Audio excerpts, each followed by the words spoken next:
สบายดีเนาะเฮาก็มามื้อนี้เฮาก็มาสืบต่อบทเรียนเนาะสำหรับเมื่อบทเรียนเฮาเปลี่ยนแผน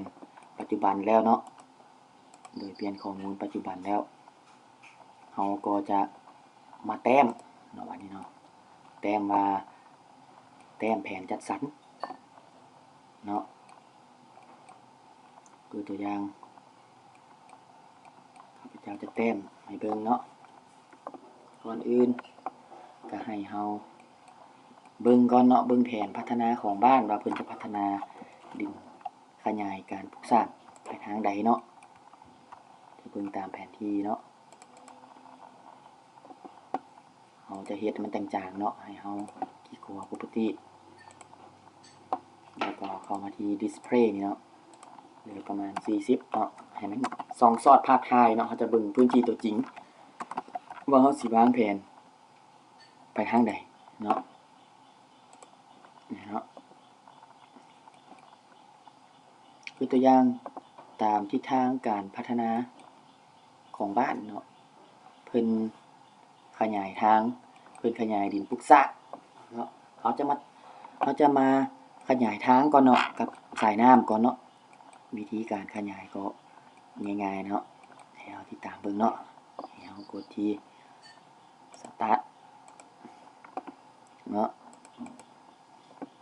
เราจะขยายเส้นทางก่อนคือตัวอย่างแผนของโยธาเพิ่นขยายเส้นทางนิติกรรมของเพิ่นเป็นขยายเส้นทางหลักนี่จงไว้เบื้องละทั้งหมดพอดีเป็น16เมตรเนาะ16เมตรก็บวกกับตัวเก่าก็10เมตรก็เป็น10เมตรเนาะ16เฮาก็ต้องบัฟเฟอร์ออกเบื้องละ3เนาะลองเฮ็ดบัฟเฟอร์ให้เบิ่งเนาะส่วนหลายจะขยายแต่ทางหลักเนาะทางน้อยเฮาจะบ่ขยายเนาะทางหอมเฮาจะบ่ขยายเฮาก็ติ๊กเอา select นี้แล้วก็ select เส้นทางเนาะแล้วให้เข้าไปที่ editor ก็ buffer ตัวเก่าเฮาฮู้ว่ามีอยู่10เมตรแล้วเนาะแล้วทางที่เพิ่นอยากขยายแม่น16เมตรเฮาก็เป็น10เป็น6เหลือ10บวกอีก6เนาะก็เป็น16บัดนี้เฮาต้องขยายอีกเบิ่งละ3จึงเป็น16เนาะเบิ่งละ3ปึ๊บเนาะมันจะออกเป็นเบิ่งละ3เป็น16เมตรนี่เนาะ16สังเกตเบิ่งตัวนี้จะเป็น16เนาะแล้วก็ให้คิดทางตัวเก่าก่อนเพื่อจะบ่ให้มันเต่งกันเนาะตัวดินสงวนทางก็ต่างหากตัวทางเดิมก็ต่างหากเนาะ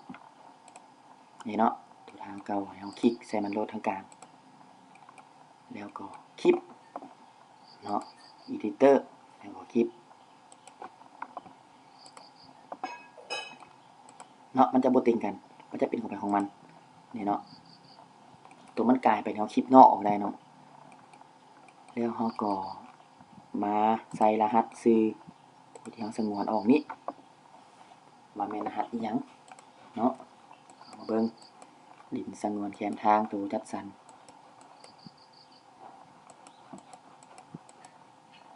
นี่เนาะ Z ขีด60301เนาะอีกกว่า attribute Z ขีด60301เป็นดินสงวนทางเว็บได้แล้วเนาะตัวซื้อภาษาลาวนั้นเฮาจังซัดใหม่ก็ได้เนาะเฮาจังจ้อยใหม่ก็ได้แบบเฮาเฮ็ดตัวขั้นตอนนำอีกตัวขั้นตอนที่เฮาจ้อยซื้อเนาะมันจะเป็นทางไปทางมันบัดนี้สายน้ำเนาะสายน้ำก็เฮ็ดเส้นเดียวกันคือกับทางคือตัวอย่างน้ำตัวนี้อาจจะเป็นน้ำใหญ่มันจะมีนิติกรรมของน้ำเนาะว่าเฮาต้องสงวนออกจากแมตคือตัวอย่างตัวนี้น้ำเดินมัน16เมตรคือตามระเบียบเฮาก็เบิ่งตามระเบียบเนาะว่าจะสงวนออกจากแมตคือตัวอย่างเฮาสิสงวนไว้เบื้องละ10เมตรบ่พอดีเป็น16บวกให้เบื้องละ10เมตรพอดีเป็น36เนาะก็จะบัฟเฟอร์ ความหมายเป็น10เนาะเบื้องละ10เป็น20บวกตัวเก่าอีก16เลยเป็น36เนาะปึ๊บนี่เนาะจะออกมาให้เราก็ select เอาตัวเก่าคลิปไว้ก่อนเนาะเพื่อมันเต่งกัน editor คลิปเนาะเขา select เอาก่อนจะคลิปได้เนาะ select เอามันก่อนคลิปเนี่ยมันจะเป็นตอนไปตอนมันเวลาใส่รหัสสีมันจะออกมาเนาะบัดนี้ให้เฮาใส่รหัสไปเลยเนาะดินสงวนแคมน้ำเห็นรหัสยังเฮาก็มาเบิ่งเนาะตัวจัดสรร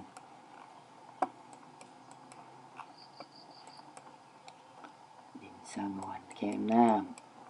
ำนี่เนาะมันจะมีตัวจัดสรรมันจะมีสงวนแคมน้ำสงวนไว้เนาะเพื่ออนาคตตัวนี้เป็นแผนจัดสรร Z30401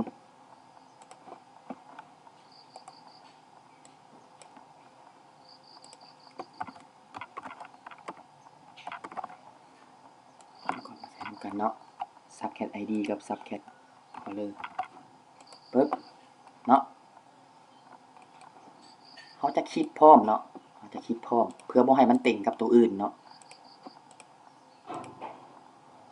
คลิปเนาะมันจะตัดตอนอื่นออกไปเลยเนาะคือเส้นทางนี้เขาก็ต้องคิดพร้อมเนาะเส้นทางจะสงวนออกนี้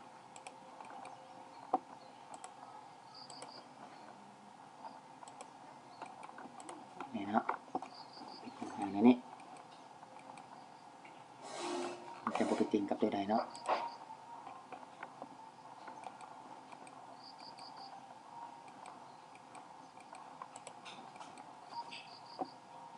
เวลาเราคลิปแล้วมันกลายออกมาเราก็เปิดขอบเขตมาคลิปนอกก็ได้เนาะตัดออกไปเลย select เอาขอบเขตก่อนเนาะปิดตัวนี้ออกจึง select ง่ายเนาะก็คลิปนอกเนาะปึ๊บนี่เนาะในทีมจะตัดออกไปเลยจะเต็มสถานีถ้าแมนมีบ้านใหม่ต่อมาเขาก็แต้มต่อเลยเนาะแต้มจากเศษนี้ต่อไปเลย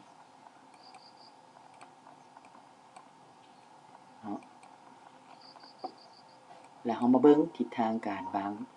างแผนคือตัวอย่างอนาคตต่อไปเนาะเพิ่นอยากขยายดินปลูกสร้างมาทางนี้เนาะเขาก็แต้มเลยเนาะแต้มเลยตัวอย่างว่าเพิ่นนี้ขยายการปลูกสร้างมาตอนนี้เขาก็ select เอามันตัดเลยเนาะตัวใดสิเป็นเขตขยายปลูกสร้างเขาก็มาเข้าที่คัดโพลีกอนนี้เนาะตัวอย่างเขตนี้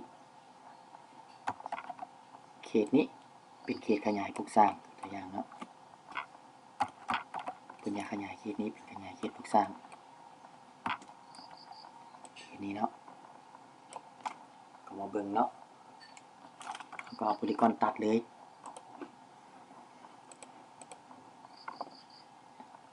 คัดโพลีกอน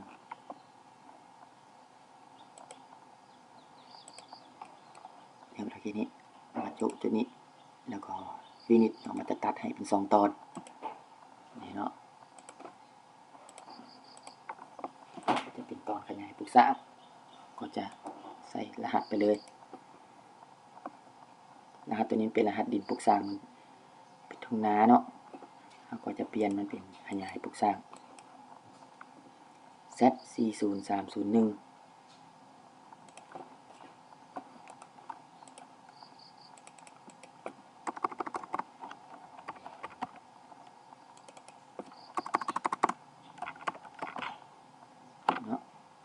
ปึ๊บแล้วก็คลิปเนาะเพื่อให้มันเต่งกับตัวอื่นอีก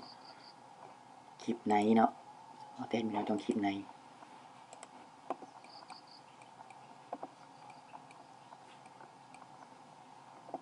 เนาะจะได้ดินขยายการปลูกสร้างมันจะต่างกันเนาะกับตัวปัจจุบันมันจะเป็นดินปัจจุบันที่มีในปัจจุบันแต่ตัวแต้มแผนจัดสรรนี้มันเขาจะมาวางแผนจัดสรรเนาะว่าจะมีทางแหงไปทางไหนเฮาก็ขยายไปทางนั้นเนาะคือตัวอย่างปลานี้อนาคตเพิ่นอาจจะเฮ็ดเป็นปลาฟื้นฟูบ่ปลาเขาก็ต้องเปลี่ยนรหัสตามที่เพิ่นเสนอเนาะ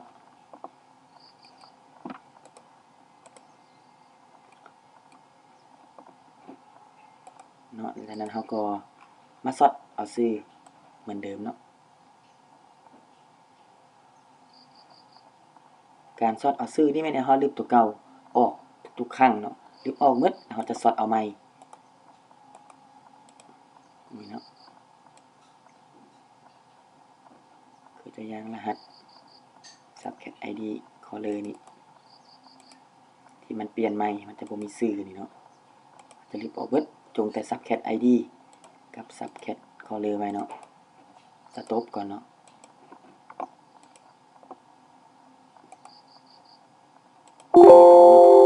เดี๋ยวจะซอดการจะซอดชื่อเขาต้องเลือกฐานที่ข้อมูลที่มีคือกันนี่ออกหมดจงไว้แต่รหัสที่เขาจะซอดนะเนาะ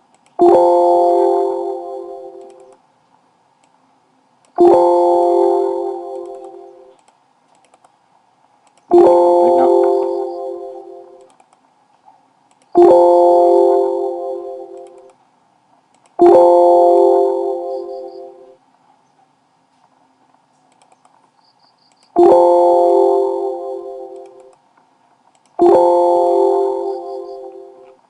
เนาะก็ถือว่าได้แล้วเนาะให้เราคลิกจ้อยซื้อเนาะบัดนี้เนาะจ้อยซื้อใหม่จ้อยบ้าวเอาตัวเก่าเนาะเดี๋ยวเปลี่ยนตัวนี้เป็น subcat id เหมือนเดิมเนาะสังเกตเบิ่งมันจะออโต้เองมันเนาะโอเคกวาดเบิ่งว่าซื้อใหม่เข้ามาแล้วบ่ดินแฮขยายสมมุติน้ำอย่างนี้เบิดแล้วบ่เนาะนี่เนาะมันจะมีสมมุติแคมน้ำใหม่ดินแฮขยายทาง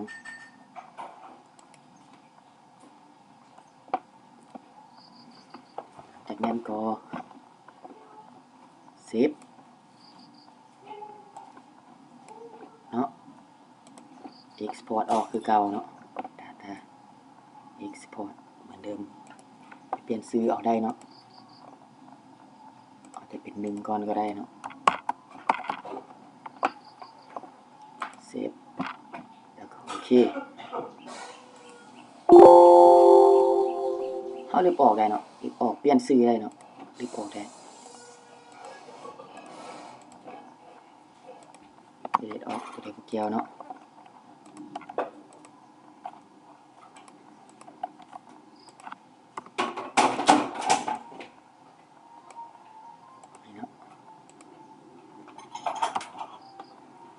ตามปกติแล้วเฮาต้องได้ใส่ชื่อให้หมดหม้องใดหม้องว่างนี่เนาะแต่ว่าตัวนี้เป็นวิธีการเฮาจะลัดได้หน่อยนึงเนาะเพราะว่ามันจะยาวแล้วมันจะมีชื่อใหม่เบิดแล้วอันนี้ก็วิธีการแต้มแผนที่การจัดสรรก็ถือว่าสำเร็จเนาะนี่เราจะมาสังเกตเบิ่งเวลาเฮาแต้มแล้วมันจะต่างกันหม้องใดจัดสรรกับปัจจุบันเนาะใช้คำสั่งเอฟเฟกต์นี้เนาะเลือกเอาที่จัดสรรเนาะปัจจุบันเพราะว่าเขาจะเปิดปัจจุบันเอาไว้เห็นจัดสรรเนาะมันต่างกันหน่อยนึงอันนี้เนาะมันจะต่างว่ามันมีเขตสงวนน้ำสงวนทางดินแห้ขยายขึ้นไหมสิเนาะแล้วอันนี้ก็ถือว่าสิ้นสุดเนาะการแต้มแผนที่การจัดสรรขอขอบใจ